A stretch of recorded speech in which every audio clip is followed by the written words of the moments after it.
ನಮಸ್ಕಾರ ಸ್ನೇಹಿತರೆ, ನಮ್ಮ ಜ್ಯೋತಿಷ್ಯ ದರ್ಶನ ಯೂಟ್ಯೂಬ್ ಚಾನೆಲ್ಗೆ ನಿಮ್ಮೆಲ್ಲರಿಗೂ ಕೂಡ ಸ್ವಾಗತ.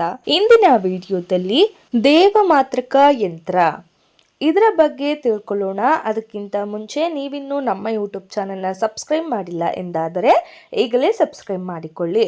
ಹಾಗಾದರೆ ಬನ್ನಿ ಇವತ್ತಿನ ವಿಡಿಯೋವನ್ನ ಸ್ಟಾರ್ಟ್ ಮಾಡೋಣ. ಯಾವುದೇ ವ್ಯಕ್ತಿಯನ್ನು ಆಕರ್ಷಿಸುವುದಕ್ಕೆ ದೇವಾಮೃತಕ ಯಂತ್ರ ಪ್ರಯೋಗಿಸಬೇಕು. ಇದರ ಪ್ರಯೋಜನದಿಂದ ಪುರುಷನಿಗೆ ಸ್ತ್ರೀಯು, ಸ್ತ್ರೀಗೆ ಪುರುಷನು ಒಲಿಯುತ್ತಾನೆ. ಹಾಗಾದ್ರೆ ಈ ಯಂತ್ರದ ವಿಧಾನ ಏನು ಅಂತ ನೋಡೋಣ. ಈ ಯಂತ್ರವನ್ನ ತಾಮ್ರದ ತಗಡಿನಲ್ಲಿ ಬರೆಯಬೇಕು. ಅಂದರೆ ನಾವು ಸ್ಕ್ರೀನ್ ಮೇಲೆ ಕೊಟ್ಟಿರ್ತಕ್ಕಂತಹ ಚಿತ್ರವನ್ನ ಬರೆಯಬೇಕು. ಮೊದಲಿಗೆ ಶಕ್ತಿ ತ್ರಿಕೋಣವನ್ನ ಬರೆಯಬೇಕು. ತ್ರಿಕೋಣದ ಮಧ್ಯಭಾಗದಲ್ಲಿ ದೇವದತ್ತ ಎಂಬ ಜಾಗದಲ್ಲಿ ಸಾಧ್ಯ ವ್ಯಕ್ತಿಯನ್ನ ಅಂದರೆ ಅವರ ಹೆಸರನ್ನ ಬರೆಯಬೇಕು.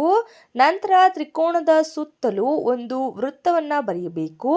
ನಂತರ ವೃತ್ತದ ಹೊರಗೆ ಬಲಭಾಗದಲ್ಲಿ ಮೇಲಿಂದ ಕೆಳಕ್ಕೆ ವೃತ್ತಾಕಾರವಾಗಿ ಇಲ್ಲಿ ಕೊಟ್ಟಿರ್ತಕ್ಕ ಸ್ಕ್ರೀನ್ ಮೇಲೆ ಕೊಟ್ಟಿರ್ತಕ್ಕಂತಹ ಅಕ್ಷರಗಳನ್ನ ಬರೆದು ಮತ್ತೊಂದು ವೃತ್ತ, ನಂತರ ಅದರ ಮೇಲೆ ಇನ್ನೊಂದು, ಪುನಃ ಇನ್ನೊಂದು ಮತ್ತು ಒಟ್ಟು 4 ವೃತ್ತವನ್ನ ಶಕ್ತಿ ಕೋನವನ್ನ ಬರೆಯಬೇಕು.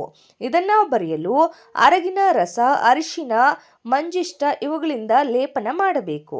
ನಂತರ ಸಾಧ್ಯ ವ್ಯಕ್ತಿಯ ಕಾಲ್ನಡೆಯ ಮಣ್ಣನ್ನ ತಂದು ಅದರಿಂದ ಒಂದು ಬೊಂಬೆಯನ್ನ ಮಾಡಿ ಅದರ ಲಿಂಗ ಭಾಗದಲ್ಲಿ ಈ ಯಂತ್ರವನ್ನಿಟ್ಟು ಪೂಜಿಸಿ ಜೀವಕಳೆ ತುಂಬಿ ಒಂದೆಡೆ ರಹಸ್ಯವಾಗಿ ಸ್ಥಾಪಿಸಬೇಕು.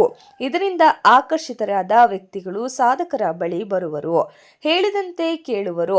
ನಿತ್ಯ ಯಂತ್ರ ಪೂಜೆಯಿಂದ ಆಕರ್ಷಿತ ವ್ಯಕ್ತಿಗಳು ಸಾಧಕರ ಕೈವಶದಲ್ಲಿ ಇರುವರು. ದಯವಿಟ್ಟು ವೀಕ್ಷಕರೇ, ಇದನ್ನ ಒಳ್ಳೆಯದಕ್ಕಾಗಿಯೇ ಉಪಯೋಗಿಸುವುದು ತುಂಬಾನೇ ಒಳ್ಳೆಯದು. ಇದೇ ರೀತಿಯ ಯಂತ್ರ, ಮಂತ್ರ, ತಂತ್ರ, ವಶೀಕರಣ ಇನ್ನಿತರ ಆಧ್ಯಾತ್ಮಿಕ ಧಾರ್ಮಿಕ ವಿಚಾರಕ್ಕಾಗಿ ನಮ್ಮ ಯೂಟ್ಯೂಬ್ ಚಾನೆಲ್ನ ಸಬ್ಸ್ಕ್ರೈಬ್ ಮಾಡ್ಕೊಳ್ಳಿ. ಹಾಗೆಯೇ ನಿಮ್ಮ ಮನೆಯಲ್ಲಿ ಯಾವುದೇ ರೀತಿಯ ಸಮಸ್ಯೆ ಇದ್ದಲ್ಲೂ ಕೂಡ, ವಶೀಕರಣ ಆಗಿರಬಹುದು, ಅತ್ತೆ ಸೊಸೆ ಕಲಹ, ಗಂಡ ಹೆಂಡತಿ ಜಗಳ, ಇನ್ನಿತರ ಯಾವುದೇ ಸಮಸ್ಯೆ ಇದ್ದಲ್ಲೂ ಸ್ಕ್ರೀನ್ ಮೇಲೆ ಕೊಟ್ಟಿರ್ತಕ್ಕಂತಹ ವಾಟ್ಸಪ್ ನಂಬರ್ಗೆ ಎಂದೇ ವಾಟ್ಸಪ್ ಮಾಡಿ. ಇದರಿಂದ ನಿಮ್ಮ ಒಂದು ಸಮಸ್ಯೆಗಳು ಬಹುಬೇಗನೆ ದೂರವಾಗುತ್ತದೆ. ನಾವು ನಿಮಗೆ ತಕ್ಕ ಪರಿಹಾರ